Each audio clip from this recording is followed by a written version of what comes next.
Hello! What's up, dog? Welcome to the fifth episode of my podcast, Who Asked You?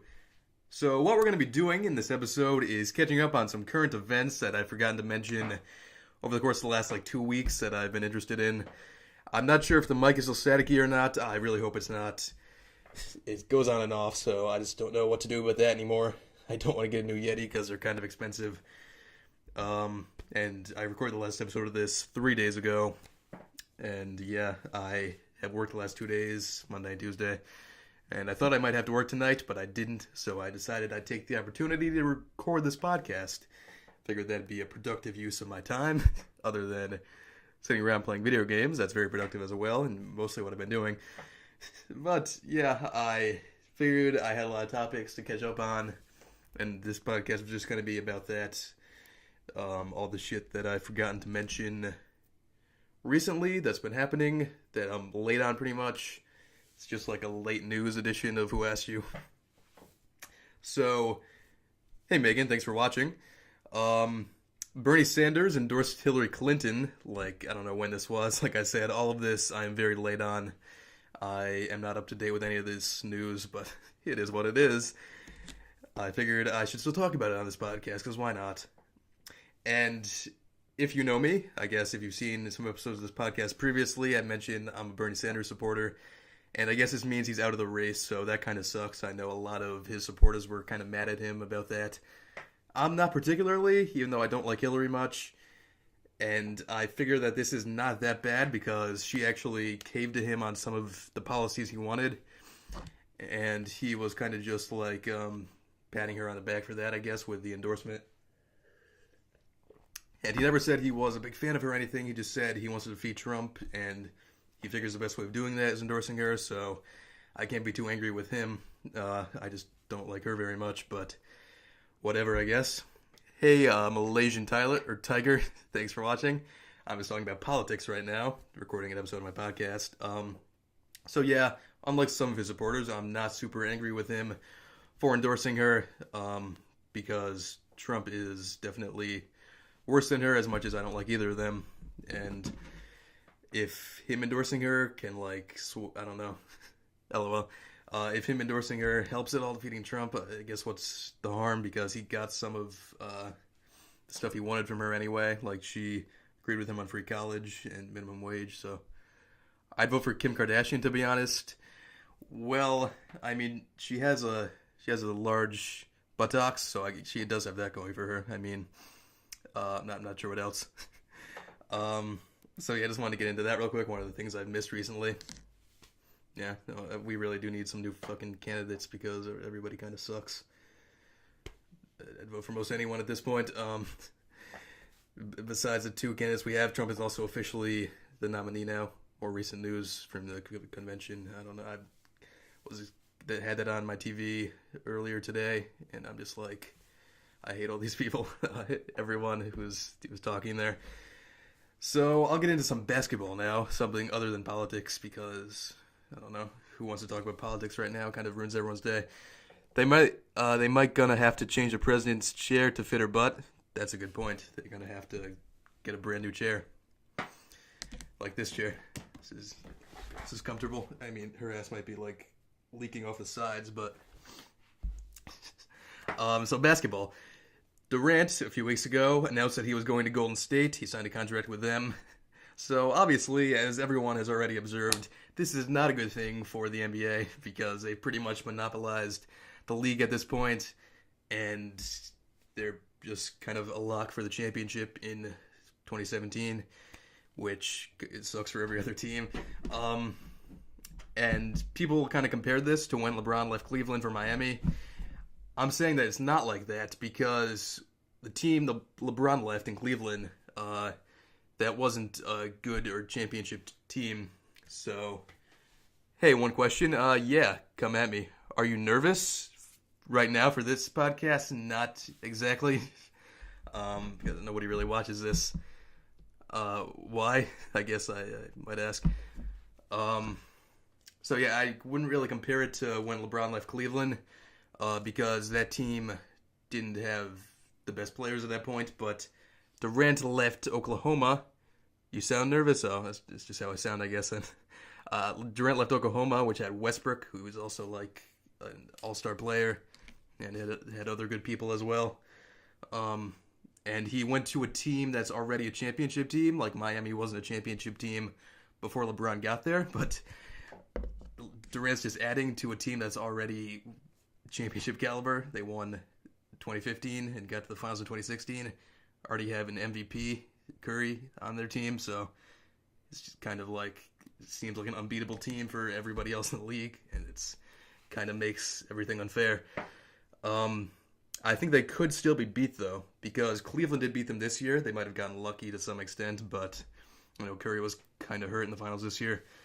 But what I think, the only way that they could possibly be beat, and I don't love this because it kind of creates super teams, like just two super teams in the league, and it would almost definitely result in Golden State versus Cleveland 3, and I feel like people get tired of the same matchup over and over again. But I think Russell Westbrook, who I earlier mentioned, he could go to Cleveland, and if that happened, it would create an interesting dynamic, like former teammates Durant Westbrook going against each other, and that could be very interesting in the finals, I think. Sorry, I thought I heard something. I'm saying I would love that because it would create just different super teams and nobody be able to compete with those two teams. I figure that's the only way anyone could beat Golden State now with Durant. Westbrook with Cleveland, if he went there and they didn't lose anyone. So yeah, those are two things that I never mentioned that I should have on previous podcasts that I've done since these things happened. Bernie endorsing Hillary and Durant going to Golden State. So I'm going to get into other stuff now. Another thing I haven't mentioned, I guess, is that I'm going to Florida in August. I'm pretty excited about this trip. It's always fun when I go there. So that should be a pretty good time. I think the beginning of August, like the 2nd, I'm leaving. So I'm going to talk about some of the stuff I like and dislike about the trip, though, because there are certain things that are really sucky about it sometimes. The number one thing that I probably like is the Cuban food whenever we go there. We eat delicious food. If you've ever had Cuban food, it's like rice and beans, plantains, pork sandwiches, just delicious shit that I think everyone would love. And there's a few different restaurants we go to that serve Cuban food. There's obviously none in Connecticut, really, where I live. So that makes Florida pretty awesome. Also, the new scenery and atmosphere that I'm in that I don't get here in Connecticut. Like, there's a city environment, I guess, in Florida. There's a lot of different, there's palm trees, and it's sunny out all the time. Like, a lot of times in Connecticut, it's kind of gloomy, even during summer. This state is so shitty in comparison to Florida. So it's just, and we get to drive a rental car, and I'm in a new room. We have a condo there. I'm not just sitting in my bedroom here, I'm sitting in a bedroom there instead for most of the day. So that's better in a way, right? Okay, so the one thing I don't like, though, about these trips is the travel to get there and back. Like, holy shit. That is just an absolute pain in the ass. Because, everyone who travels knows what it's like. You go into an airport to go through security. I seem to always have some kind of problem with security. No, I'm not a terrorist by any means. I have no desire to be a terrorist. What the fuck? Why did I say that? And I've beeped before in the security thing because I had a mint in my pocket once, which is just kind of absurd. Like, that's always just hard to get through. You have to wait for your plane in a crowded area with a lot of people, and I don't think anyone likes that. And the worst part usually is when we have to get a rental car. That takes forever to wait. You've already been standing around a lot, and then you have to wait in line at the rental car place, and just the worst. Then we go to our condo. So, but actually, that's something I definitely dread before I go there. But then I know once I get there, it'll be fun. So that's always a pain in the ass.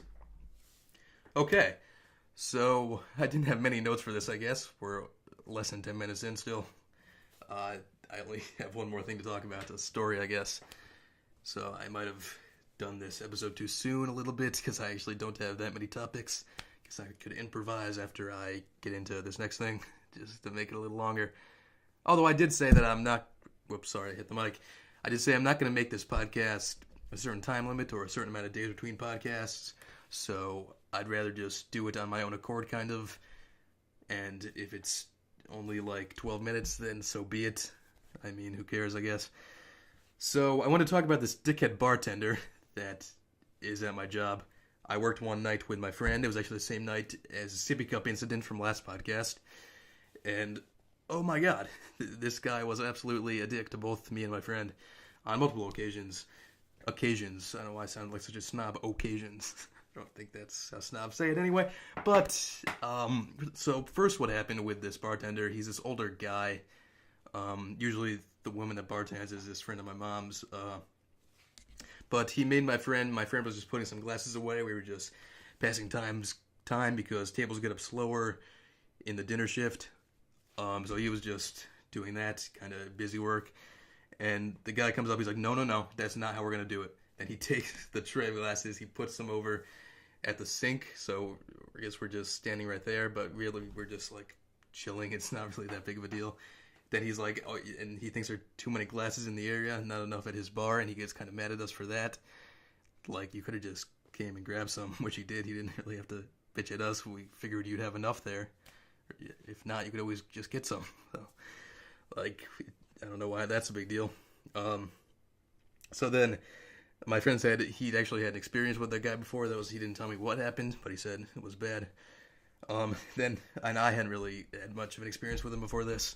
So at the end of our shift, me and my friend are just sitting outside. We ordered food from the kitchen and we went outside to eat it.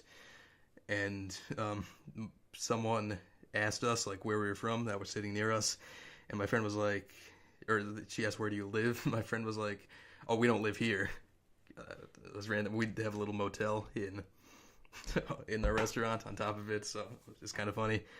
So then I go in to get my friend's money for him. And the guy, he just stares at me because I thought he would know.